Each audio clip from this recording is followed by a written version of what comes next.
Hello, I'm Matt Galloway, and this is The Current Podcast.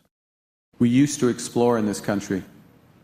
Now, we're charting new courses again. We used to build in this country. Now, we are building big, building fast, building bold again. Prime Minister Mark Carney has for months been touting his vision to build, baby, build, whether it's pipelines, electricity lines, or rail lines. But what happens when not everyone is on board? Alto no, Alto no, Alto no, Alto no, Alto no, Alto no, Alto. That's just one example of some protesters outside of Kingston, Ontario last month, pushing back against Alto. Alto is the high-speed rail project first announced by Justin Trudeau, now shepherded along by the Carney government. It is a Crown corporation. It aims to cut the time it takes to get from Toronto to Montreal in half and move some 24 million passengers a year by 2055. The cost of that idea, somewhere between $60 and $90 billion, with construction set to begin at the end of the decade.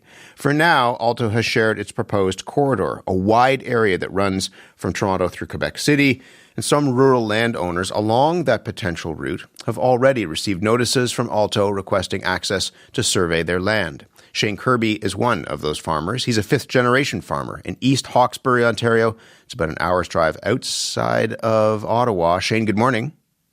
How are you? I'm well, thanks. Can you tell me about your farm? What are you growing out there? Right now we do a variety of hay, soybeans, and corn on roughly 1,000 acres of croppable land. We also have about 200 acres of forest land as well. And I say you're a fifth-generation farmer. This land has been in your family for a long time? Yes, it has. It has, yes, for sure. Yeah. And so what went through your mind when you get a note in the mailbox from Alto saying, we want permission to enter your land? Well, the first thing that went through my mind, obviously, is that they want to do some geological studies, and immediately I felt like they were going to probably have a large chance of running the train through here, so I was pretty devastated. Do you know what specifically they're looking to do? When I say that they're coming in to survey, what have they said about that? What does the notice say? Low intrusion activities, like on-foot visit to the property to observe, document existing conditions, environmental observations, photographic and video documentation, stuff like that. Yeah. Alto has put out this proposed corridor, which is this huge area. How much of your land is part of that corridor? All of it. All of it? Yeah. Yeah. And so what do you think is going to happen with this? It's hard to say right now. I'm hoping that it doesn't go through. As you know, I'm a fifth-generation farmer. My 8-month-old daughter would be the sixth. This would be the third expropriation my family would face. And we're just hoping that it doesn't go through. What has your family dealt with before? You said this is the third expropriation. Well, when the Carillon Dam, I'm not sure if you're familiar with it, Quebec was built. It expropriated our property down there at the time. And then whenever they built the 417, they expropriated us as well. What is that like to go through? This is an obvious question, but I think some people would be worth hearing about this. I mean, in terms of what your land means to you and what it's like to be told that we are going to take this land, we're going to give you some money for it, but we're going to take this land for this other project. What is that like to go through? It's a hard pill to swallow. Sometimes people don't really understand that the land is sacred to us. Our ancestors farmed it. They worked their hands to the bones on it. It's up to the next generations to keep it, leave it better than we found it for the following generations. There's been lots of times where generations past or current generations could cash in and be multimillionaires, but it's not about that. It's not about the money. It's about just having something and being able to hand it on to the ones that come after. The CEO of this Crown Corporation, Alto, that will be building this high-speed rail if it goes forward, is Martin Imblot. And he spoke last month with our colleagues at Ottawa Morning. Have a listen to a little bit of his conversation with the host of that program, Rebecca Zandbergen.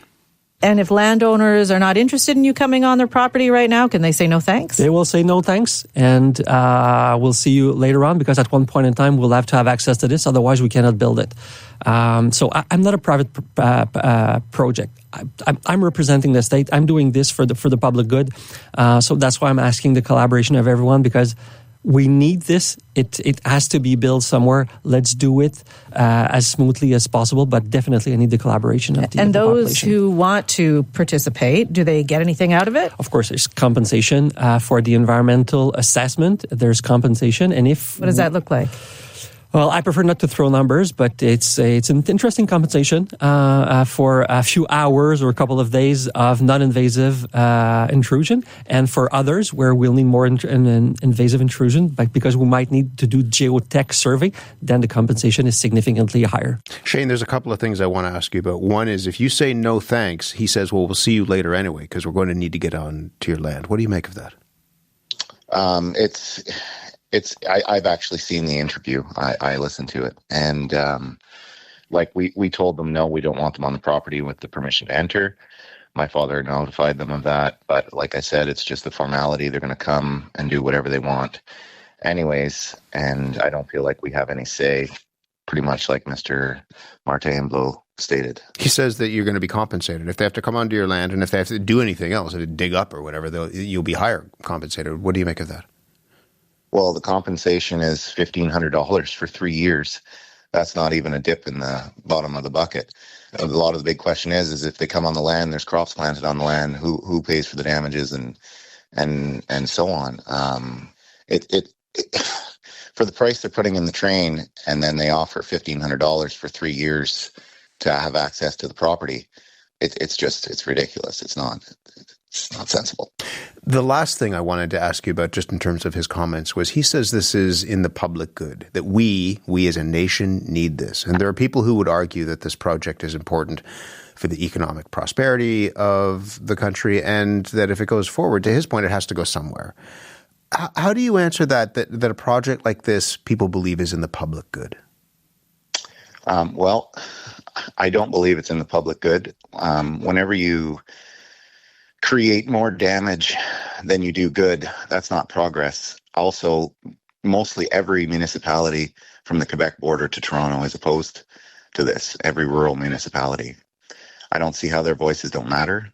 I'm not against progress, but we need to figure something better out than dividing the country.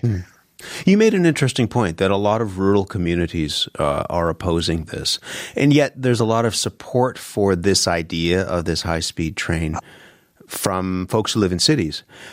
Is that a fair characterization, that there's a real split in terms of where people are based that determines their feelings on a project like this? Yeah, for sure. And I'm not looking to divide ourselves with the people from the city. We're all Canadians here. We should be working together. We shouldn't be destroying one's future just to provide a little bit better travel time for another. There has to be a reasonable compromise in here. What do you want the federal government and Alto to understand about you and your perspective? And what could that compromise look like, do you think? Well, I'd like them to understand and it's hard for some to understand the legacy that farming is, and I'm not the only one that would tell you this, that probably every farmer that could potentially be affected from here to Toronto would tell you, it's not about selling it, it's just about keeping it. And we don't want it to be destroyed. The train is going to destroy not only farmland, but forest land as well. And it's going to divide municipal roads, and there has to be a better solution. Better solutions might involve spending the large amount of money on improving existing infrastructure, or these are just suggestions here, maybe using the Via Rail corridor, shutting Via Rail down, and, everybody take a little, give a little. Sometimes somebody might have to suffer for a little while just for, to help the other out. It's something like that. You said something interesting earlier, and this hints at that you talked about this sacred kind of trust and bond with the land. People talk about farming the land, and it's not just the crops on the land, it's the land itself, right? That's right. You have family history with expropriation. What that means is that somebody comes with a check and says, this is the amount, we're going to cut you a check and we're going to take the land. Is there ever a number that you would sell for if it gets to that point? No, mind you, I might not have the choice, and Another thing that people need to understand is that the number that the government might come and offer us will be substantially lower than the value of the property, we'll say 5 years ago. Now, due to the fact that there's a threat of the train running through here, the depreciation of property is quite substantial. So the government would base their survey on that and already offer us lower than it was worth, and they wouldn't account for that. But to your point, the value, the dollar sign doesn't meet what you see as the value, the real value of that land. No, I've got a legacy to carry on, or to try and carry on, for the ones that worked hard to provide what I have here today. Yeah. Shane, I'm really glad to talk to you about this. Thanks so much. Yeah, no problem. Take care. Take care. Shane Kirby is a fifth-generation farmer in East Hawkesbury, Ontario. His farm is in that proposed Alto corridor for high-speed rail between Ottawa and Montreal. There are others who have been making their voices heard on high-speed rail. People like Colin Burt, who has also participated in Alto's public consultations. Colin is a self-professed big believer in train transportation. He's a marine industry worker. We've reached him at his home in downtown Kingston, Ontario. Colin, good morning to you. Good morning. How does somebody who ends up working on ships for a living become a big fan of trains? I've just always I've liked them both for environmental reasons and just they're pleasant to travel on. Me and my mom, when I was younger, did a trip across the country on the Canadian, which was quite fun. On the big picture front, I just strongly believe in rail transportation because my main concerns are environmental, and it's so much better than road and air transportation. So anything we can do to reduce the number of trips being done on roads. Anyone who drives on the 401, I think, is well aware that we have far too many cars on the road. And the number of flights between these very close cities in the country is kind of an embarrassment. And then on a personal level, it would make many trips I do, particularly for work, a lot easier. It would have made yesterday quite a lot easier for me. I came back from work in Quebec City, working on a tugboat there.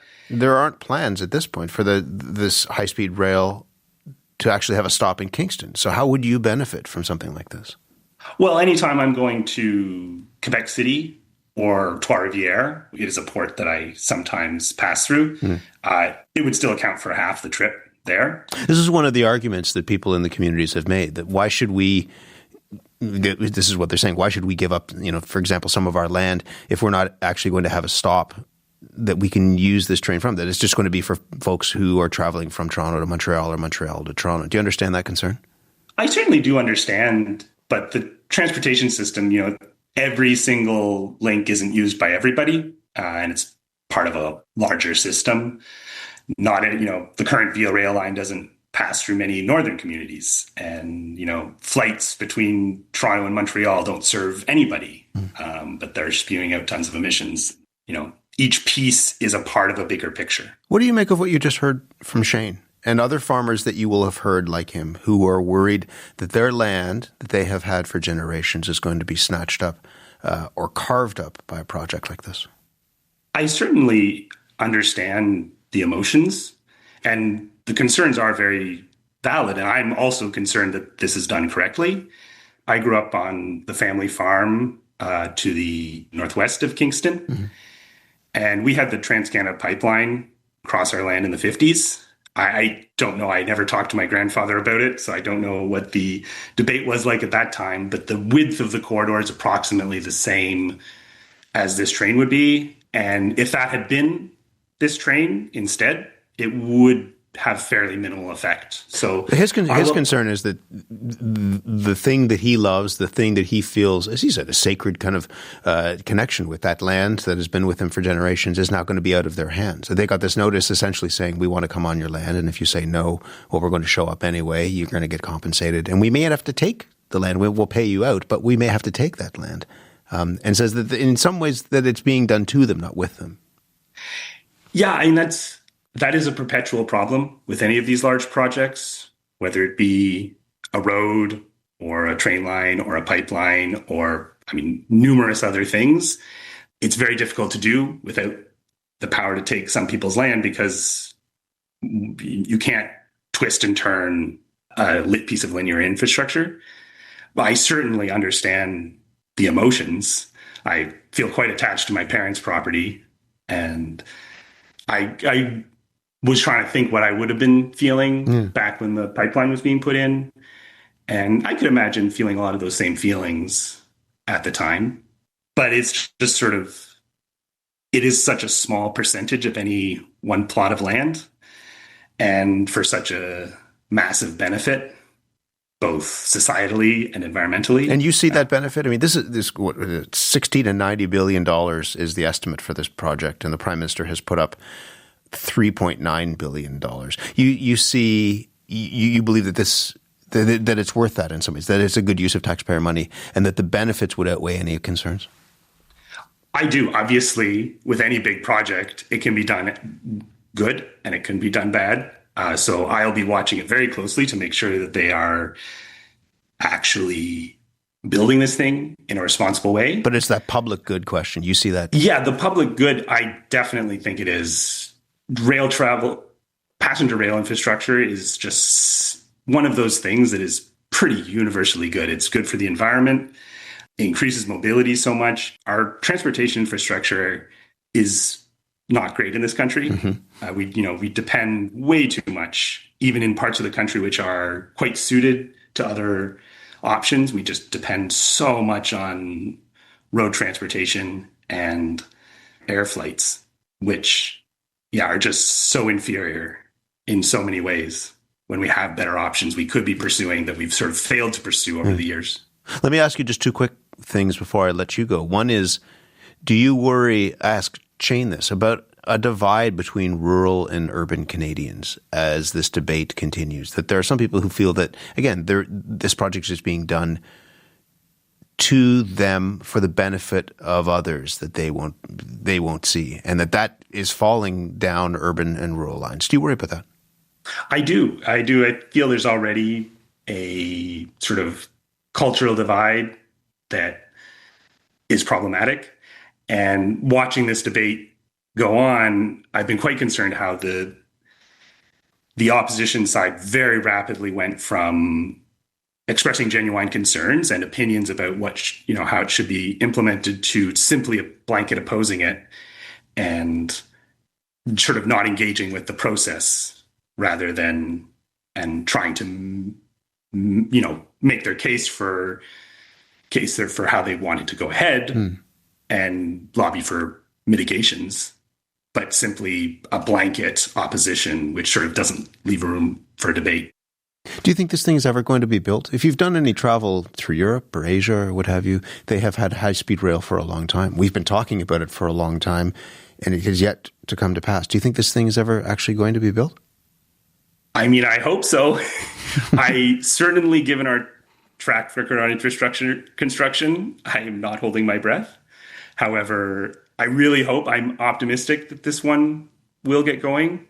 Yeah, it seems to has a lot of momentum behind it. So I'm hoping that maintains and the thing actually gets built. And yeah, I have traveled in high-speed rail in other places, and it is so nice. Really hoping we can have that at home. We will see whether it ever comes to pass. In the meantime, Colin, I'm really glad to talk to you. Thank you very much. Thank you very much for having me. Colin Burt is in Kingston, Ontario. You've been listening to The Current Podcast. My name is Matt Galloway. Thanks for listening. I'll talk to you soon.